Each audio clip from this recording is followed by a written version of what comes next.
Right age లో right foundation తో residence schools ఇప్పుడు హైదరాబాద్ అంతటా. నమస్కారం, నేను వెంకటరత్నం. ఉమ్మడి వరంగల్ జిల్లాలోని ప్రధాన వార్తలు. హనుమకొండ జిల్లాలో పట్టపగలే దొంగతనాలు చేసే ముఠాను అరెస్టు చేశారు సిసిఎస్ కేయూసీ పోలీసులు. తాళం వేసి రెసిడెన్స్ స్కూల్స్ తో మంచి చదువుతో పాటు all round development. Right age లో రైట్ ఫౌండేషన్ తో రెసిడెన్స్ స్కూల్స్ ఇప్పుడు హైదరాబాద్ అంతటా. ఉన్న ఇళ్లలో చోరీలకు పాల్పడుతున్న అంతర్రాష్ట్ర ముఠాకు చెందిన 3 దొంగలను అరెస్టు చేశారు.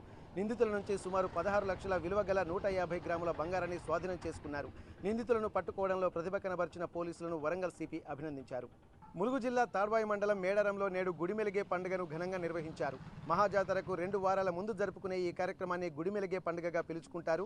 సమ్మక్క సారలమ్మ జాతర నిర్వహించే పూజారులు తమ ఆడపడుచులతో ఈ కార్యక్రమాన్ని నిర్వహించుకుంటారు.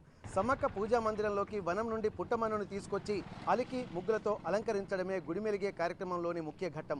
దీంతో సమ్మక్క సారలమ్మ వనదేవతల మహాజాతరకు అంకురార్పణగా భావిస్తారు. జిల్లాల విషయంలో ప్రజలెవరూ తప్పుడు ప్రచారాలు నమ్మవద్దని అన్నారు మంత్రి సీతక్క. ప్రభుత్వంపై కొన్ని మీడియా సంస్థలు పనిగట్టుకుని తప్పుడు ప్రచారం చేస్తున్నాయన్నారు. ఒక నియోజకవర్గం 4 జిల్లాల్లో విస్తరించి ఉందని, సంక్షేమ పథకాలు అమలు చేయాలంటే సమస్యలు ఏర్పడుతున్నాయని అన్నారు.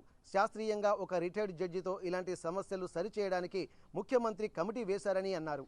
ములుగు జిల్లా కొరకు ఎవరు ఎలాంటి ఆందోళన చెందకూడదని అన్నారు. మా అబ్బాయి 6th కి వచ్చాడు, స్కూల్ మార్చాలండి. కంగారు పడకండి. రెసిడెన్స్ స్కూల్స్ తో మంచి చదువుతో పాటు all round development. Right age లో రైట్ ఫౌండేషన్ తో రెసిడెన్స్ స్కూల్స్ ఇప్పుడు హైదరాబాద్ అంతటా.